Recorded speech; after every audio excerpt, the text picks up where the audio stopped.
we all know Darryl D'Souza's story of recovering from 14 years of sickness and suffering within 1 year of using integrated natural therapies. And this has inspired thousands of people across the globe to lead healthier lives. His book, Become Healthy or Extinct, finds readership in close to 200 countries now. Darryl has devised several disease reversal programs that he does through workshops all over India. He has launched many platforms for doctors, healers, therapists to all come together and work together. And he has also curated and convened 4 mind, body, and spirit healing conferences.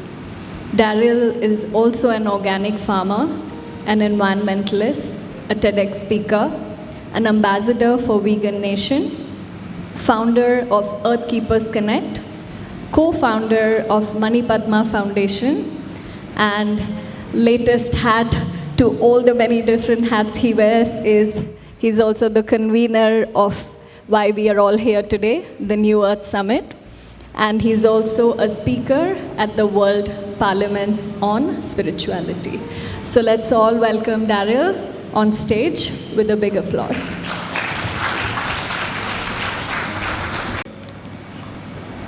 About the New Earth Summit, and especially the wordings. So, it has been over 5 years now that I have been actively involved with different groups in Goa. First, actually with our own group, Earth Keepers Goa, in 2012, starting 2011-12, where I was more actively involved in mind, body, spirit medicine, which was integrating the modern medicine with alternative therapies and complementary therapies and the ancient healing sciences. So the focus at that time was for individuals and people and society to be working on healing the physical, mental, spiritual aspects of the being. It was just after I spoke at the first World Parliament on Spirituality in December of 2012. And if any of you recollect now, that was a special time, which was called the time of the apocalypse, and the big predictions of December 2012, Mayan calendar, and all of that. And at that time, what I spoke about was achieving balanced levels of evolution. And my talk was based on that there are people who gravitate more towards the physicality of the body, physical fitness, endurance, diet, and all of that. And there are some people who move and concentrate more on the mental aspect, whether it is using techniques like NLP, hypnotherapy, self-empowerment, and self-belief. And another set of people more towards spirituality, towards understanding the cosmos, God, followers of spiritual teachers, yogis. And at that time I had shared that because I could see in the world that there were kind of conflicts between some of these philosophies and groups. Even now at a personal level, even till today, that if you have more experience and prowess or greater physical health, then people generally talk more about the physicality, and they talk less about spirituality and the mental aspect. And at that time, I was just sharing that true progress for human beings is when every single human being is balanced in mind, body, and spirit. And I said that we are having a lopsided evolution. And some details in my presentation at that time were where I said that unless the physical body is healthy and fit, it cannot really maintain through the endocrine glands, the different energy centers in our body, what we as Indians with ancient science know as chakras. I said, unless we work on the physicality first, our body is not going to be able to house all those organs and the endocrine glands and the balance between your spinal cord and your brain and all these chakras to have a further development in the mental and spiritual aspect. Because I could see that a lot of people in their minds, they thought they were spiritual and they were very, very self-empowered. But in their physicality, they had limitations and sickness and chronic disease. And from that, the movement came, at least from my own thinking, that I should work first on the physicality. And so in 2012, I started in Goa. I live in my ancestral home in Kandolim. I'm a Goan. But I've lived most of my life in Bombay and earlier years, few years in Pune when I did engineering, then in Dubai on work. And I came back to my homeland in 2010 actually. So by 2012, I started working in this field, and so because I was active, I started getting together doctors, healers, therapists, and that community was flourishing a bit.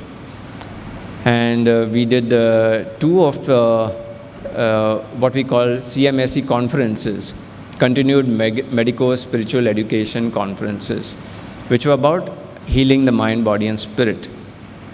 And in fact, I see today at least one speaker, and another speaker is going to come on later today itself, who were part of the CMSE right from when it started in Goa.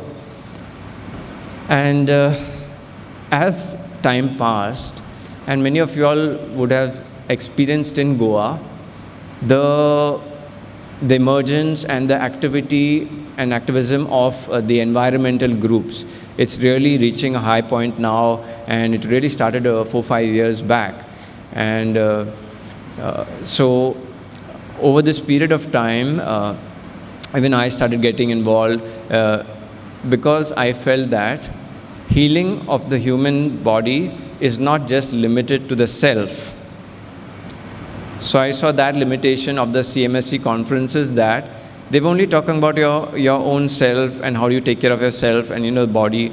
But the self is sustained by what kind of food you eat, where does that food come from, what is the quality, and then it reflects into what is the kind of soil. If you don't have real good soil, you are not going to get good nutrients into plants, and those nutrients are not going to come natural, organic, whatever you call, into our body.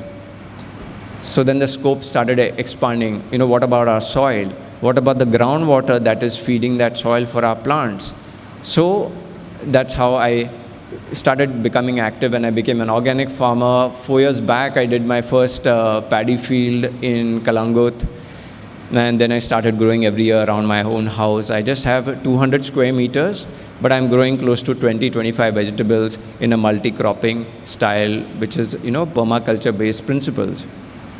And then normally you integrate the environmental aspect automatically comes in with the pollution and the air. So the New Earth Summit has come from that experience, and in our own groups, and all the activism that's happening, I could see that each group was focusing on a particular area, whether it was environment, some guys on environment, some guys in farming, and some for my friends in veganism, healthy diet, saving animals, and then some people purely on the physical aspect. And I realized that working in silos is never the complete solution. Because if you want good health, good mineralization in the body leads to good immunity, and good immunity leads to a healthy life without sickness. But good mineralization in your body can only come from good mineralization in your plants and in the soil. So this is the interconnection that you will see in this summit, and why it has been curated in this way, because they are interdependent. I had a very deep discussion with some of our speakers who will be coming tomorrow about organic farming. And they mentioned to me that, we've done permaculture convergences, and we've done, 200 presentations. And when we look at in Goa or in other places, and after their feedback was after about 2-3 months, people just come and hear all of that, but after 2-3 months, we don't see new organic farmers in Goa. If for the whole 3-4 days, let's say 200 people came, we would assume that at least 50 of them would get into farming. But after 3 months, we would say that not even more than 5-6 guys, new farmers in Goa. And my reply was, the thing was with these conferences, you were only preaching to your fraternity. Fraternity means people who are already in the field.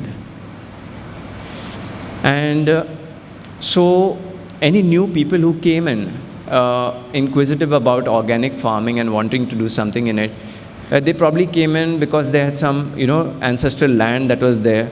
They retired from their normal jobs and they wanted to have a country life. And so they thought, let me do permaculture, let me do something good for society, let me do something good for my family. And after they learned the course, they went into 1-2 months into the field and tried to do it. And then they came up with problems that they could not imagine. Oh, my soil doesn't have the minerals and nutrients. I have to do this to my soil. Oh my gosh, so many acres I have to fence. Is that the cost? And if I'm trying to sell, there's not much, people in the market picking up. So after 2-3 months, these guys just, hung up their socks and they say, it's not so easy to do it. And I shared one experience of mine that last year there was a TEDx event, What's on Your Plate? And where I took people, there were 10 teams in different parts of Goa, and each of us on the same day, we took our audiences into different cycles of growing your own food, healthy food. And from 9:30 in the morning to 1:30, I took my audience of 35 people around my house and explained all the stages from seed to growing to, to manure, to watering systems, to harvesting, to natural herbicides, and all of that. And after that, then we made a WhatsApp group because these people said, we want to learn more and, all the details. So I made a WhatsApp group and it started with 35 people. Then I asked the TEDx guys, I said, there have been some friends of mine who are seeing my organic farming pictures on Facebook, and they always ask me, like, can you teach us, can you tell us? So I asked TEDx guys, is it okay if I open up the group on my Facebook and WhatsApp and invite all those people who wanted to learn from me? Because my plan is, I'm going to do on WhatsApp with 2-3 of my organic farmer friends, all of these techniques, one topic every day teaching for 30 days. And they said, oh, that's a good plan. And so I opened it up, and within 3 days, that group was filled with 256 people. Okay, and for the next 15-20 days, another 100 people were trying to get in that group. But they could not because it was just one group, and we decided not to make 2 groups because of the teaching, to multiply it. I mean, we could do the teaching on both groups, but different discussions would be on different groups. So we started, and that group is still going till today, and it's full always. After some learning and too much chatting on the group, some people leave, like you all know, but new people are just coming in all the time. Okay. So what I shared with these guys in organic farming is, the people who came who want to grow food are all of my friends who I have been teaching since 2005 how to become healthier with healthy food. So they are the new people, and that's the people in the group. So the new entrants into organic farming are the people who want good health, and the people who have been sick and who have reversed their illnesses with healthy diet, vegan food, and all of that. So if you want to see more guys doing organic farming in Goa, you have to teach the public in general how they can reverse high BP, cholesterol, diabetes, everything what we'll cover today. Okay, how they're going to reverse these with one of the main aspects as natural organic food. And if you can't get it in the market, like what was the situation in Goa and still is, then teach the person how to do it at home. So people in our groups are people who can even are just keeping 3 pots in their house and starting. Right from that to people who have got 1 to 10 acres also with a labor force. Okay, so I said if you want more guys in organic farming, you better do more conferences on how to make food your medicine. So that's why, this is an example of how today's day, and whoever learns how to, in today's, all our presentations, how to become healthier with healthy food, they are the people who will really take it seriously on getting into the organic farming space. And the design of this summit is not just to reach out to people who are here today, and that's why every minute of this conference is being recorded by 2 video cameras, because this is what we want to share in the public domain after this summit. We want this message and these ideas and these solutions that each speaker is bringing to the dais today, which are solutions that they have implemented and they work. So we are trying to take this to the masses in Goa. A reason why we have lesser attendance also because this is something very new for people in Goa. Most people are just dropping to see what is this about, what is this word, New Earth Summit. So New Earth is the things that we desire to see in the world, and the problems that we look at, and the effort that we put into resolving that problems, into making our place, or let's say at least for starters Goa, a more clean, green, eco-friendly, self-sustained, local economy by the people, for the people. So that's what we are trying to do through this summit. And I wish all of you a wonderful time and hope you enjoy our presentations. If you're going to miss some of what is happening today or any of the other days, you can always get in touch with our team after the summit and get the recordings. So this is the mission and vision of the New Earth Summit. It's trying to create a healthier, newer version of, can we make a small piece of New Earth in Goa? You see, can we show people, and this is what the summit is about, how can we showcase all the solutions to the public where there can be unanimous agreement on, these solutions, and unanimous agreement allows and facilitates quick implementation. So that's the whole energy and idea behind this. Thank you, ladies and gentlemen, for your hearing. Yes.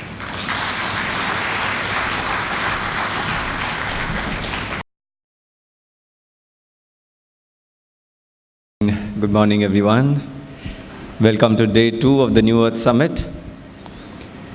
And on today's theme, some of the impetus or info was presented yesterday about food, what is happening to food in the world today, and especially at Jay Sutaria's presentation where he mentioned about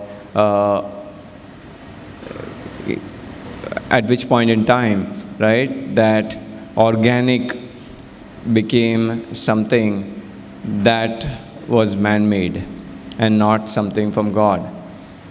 And the very root, right from that time, we have deviated all over this planet in the basic understanding of what is natural food. And it turns out that human beings are the only species on the planet who are making food from all the notions that they have in their mind of what food should be like.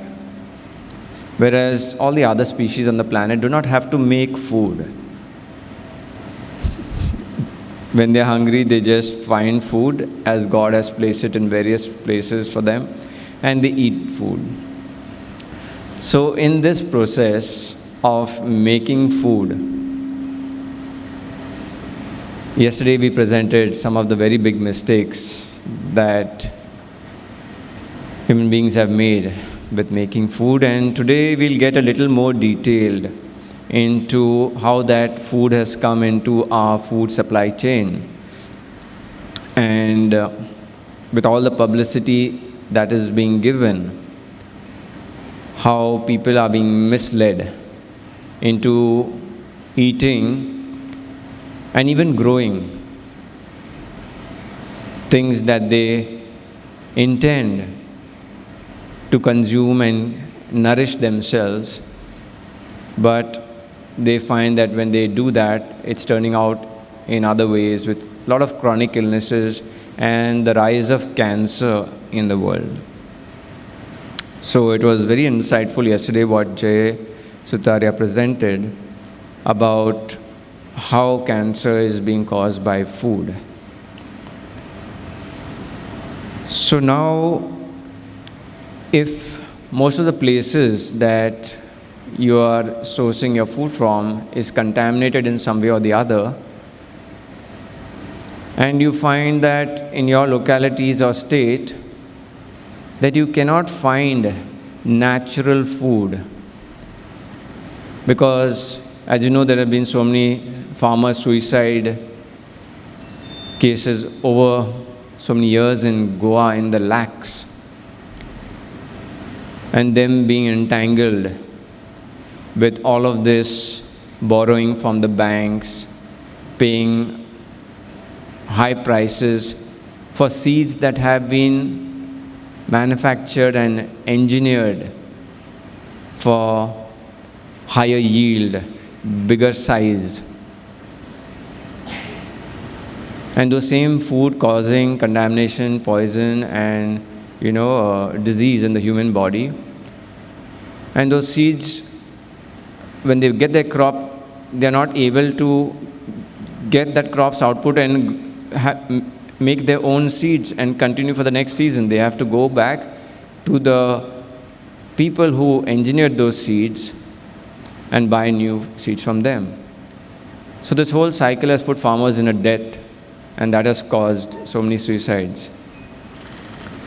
So today we are going to explore how this happened and what is the solution. I will be speaking on what are the 10 foods that are for good health and what are the 10 bad foods. But in my presentation, I'll start with what are the bad foods, because that is more important, that we stop killing ourselves with concocted, manufactured, genetically engineered, manipulated, ashuddha, like what Jay said, food in our body.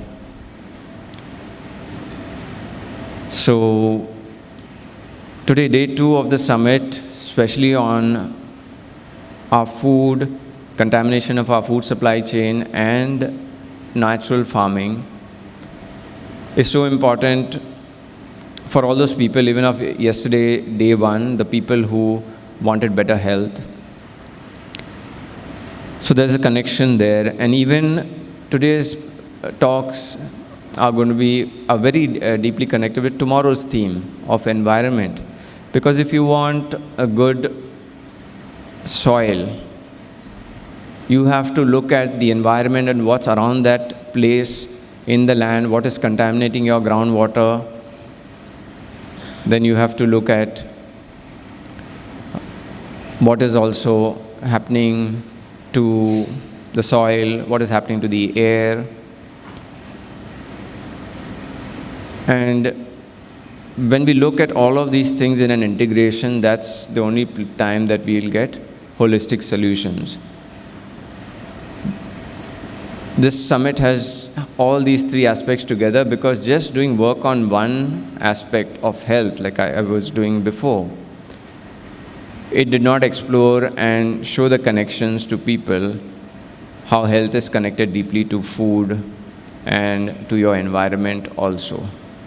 People who work just in health have some philosophical or, very simple understanding of these other aspects, and they just talk about it. But because it's not serious, they do not participate in it. So I will also be sharing about how some of our food choices have contributed to a huge carbon footprint on the planet, a huge amount of garbage, and many other problems that are affecting the entire planet. So I feel that everybody should take a keen interest in making their own food. Even if it's just 1-2 pots in your house. That's how we have, a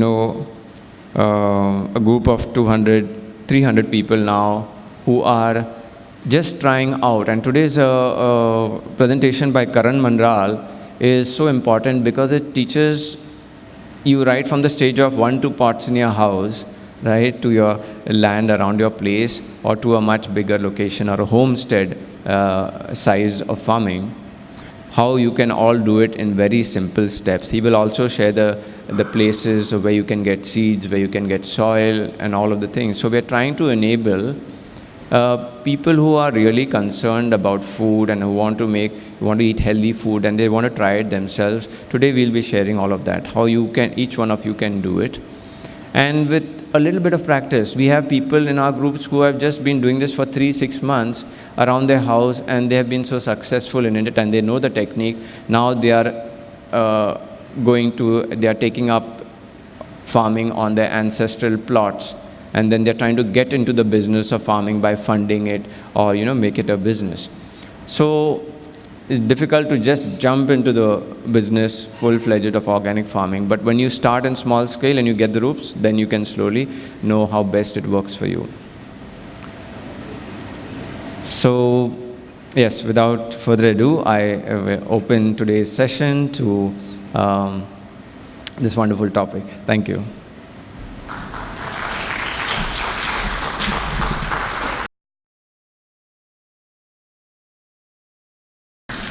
Thank you, everyone. Good morning. And it's, day 3 of the New Earth Summit, and the day where we are showcasing, and especially those people who have attended day 1 and day 2 also, they will understand the connectivity and what the whole picture that we're trying to give you today, which is how the future of Goa could look like as a self-sustained, eco-friendly, local economy, mainly run by people for people. Because it turns out that the new innovations are coming through experts who have been working in small ways and bringing out innovative solutions. First, implementing it themselves, and then coming on this platform to showcase what they have done, to showcase their success and projects, because they come with solutions that are integrated, which work on the entire ecosystem. And that's how we have chosen these speakers, because all of their solutions are organic and natural, and they integrate with the entire ecosystem.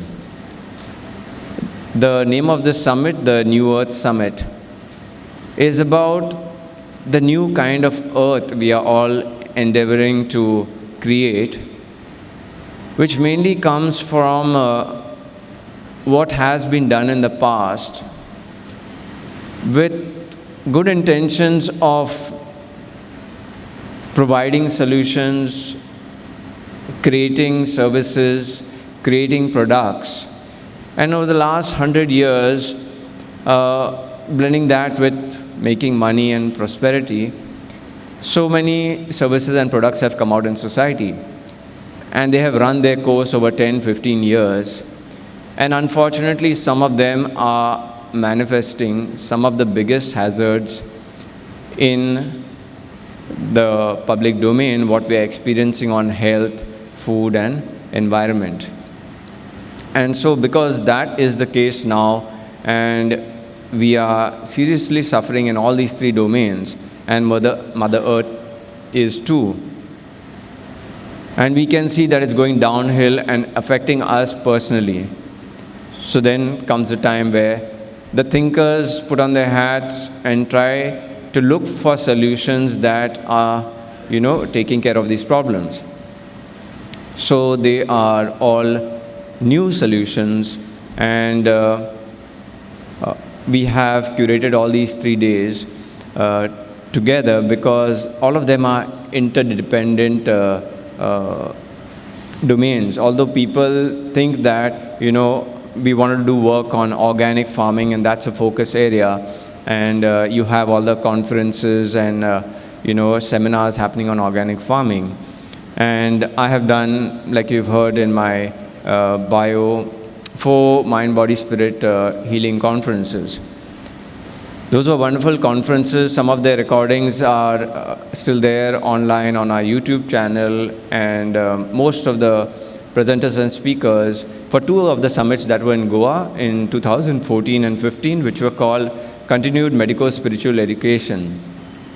Some of the speakers were here yesterday, and especially on the Day of Health.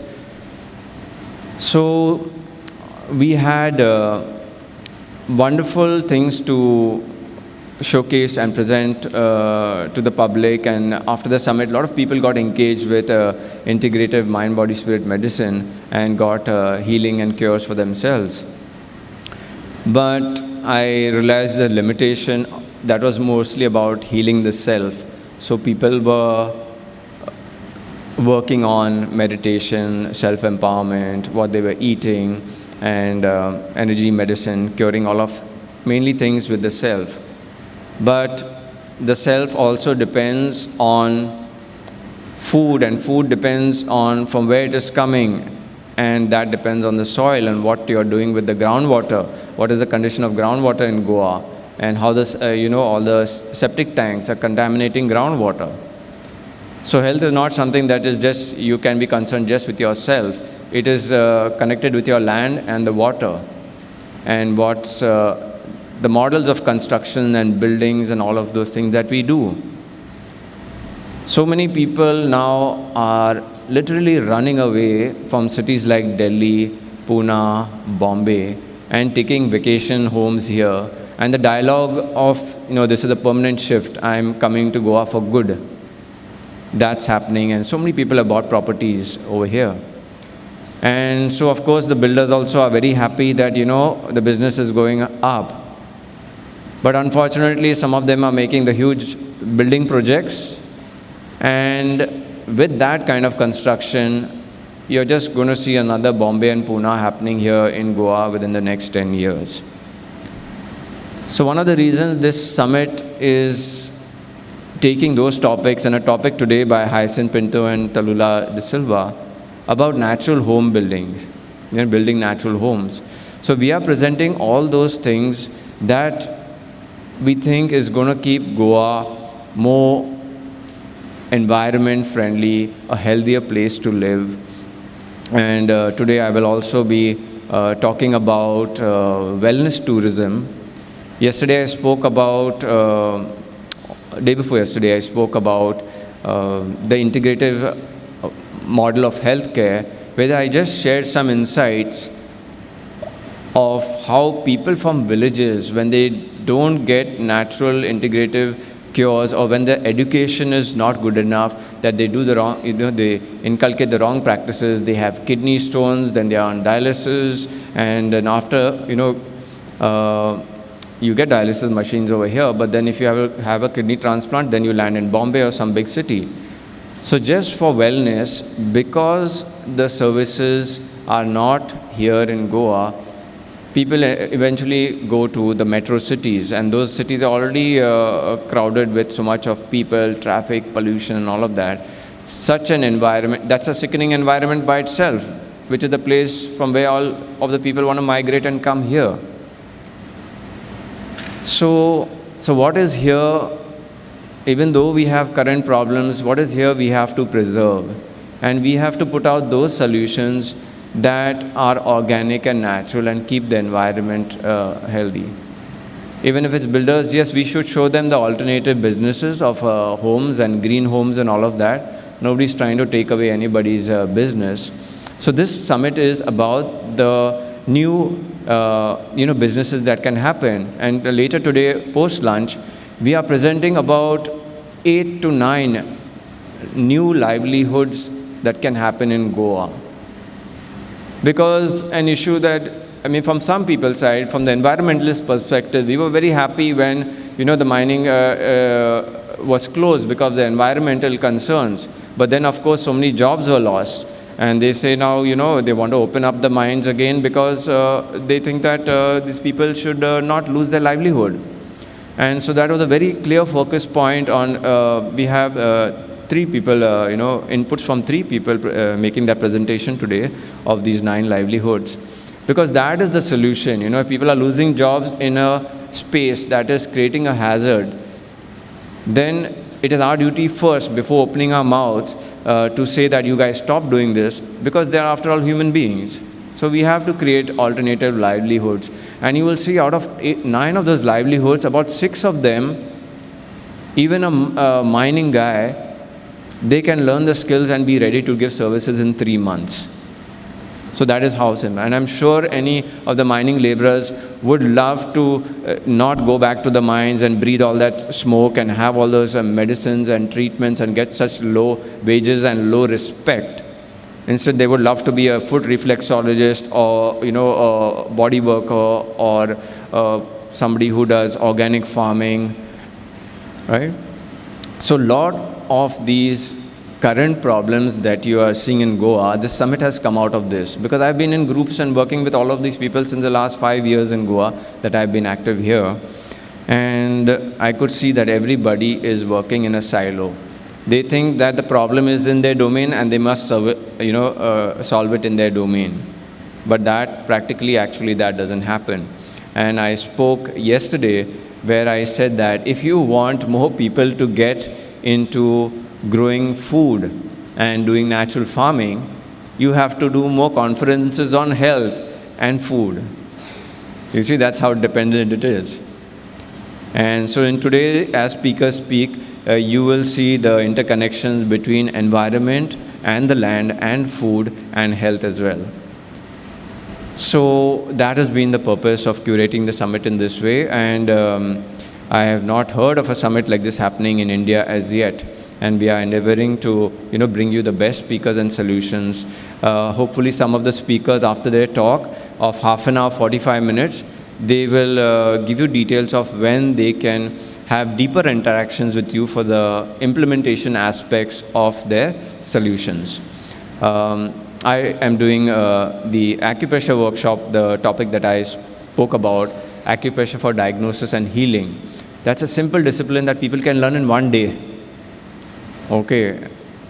So, and then just with that's how I did it in 2004. Learned in 1 day, and in 1 week I was an expert at doing what I could. But then, of course, I studied 4-5 systems over the next 3-4 years. So, yes, so let's get into it, and I wish you all a good time and good learning. And when we do have our lunch break, it's time to, we have stalls here on the left-hand side, so do visit them. Later today, after all of the talks get over, we have an open dinner invite at 7 o'clock for any of you who would like to meet with us, with the team, with any of the speakers who are still there with us. Okay, so thank you for coming, and God bless. Thank you very much, Darryl. It's always insightful to listen to the valuable information that Darryl has to share with us. Not only because he's the convener of this New Earth Summit, but because he's such a resourceful person. So ladies and gentlemen, can I kindly ask you to give a round of applause again, please, for Mr. Darryl D'Souza.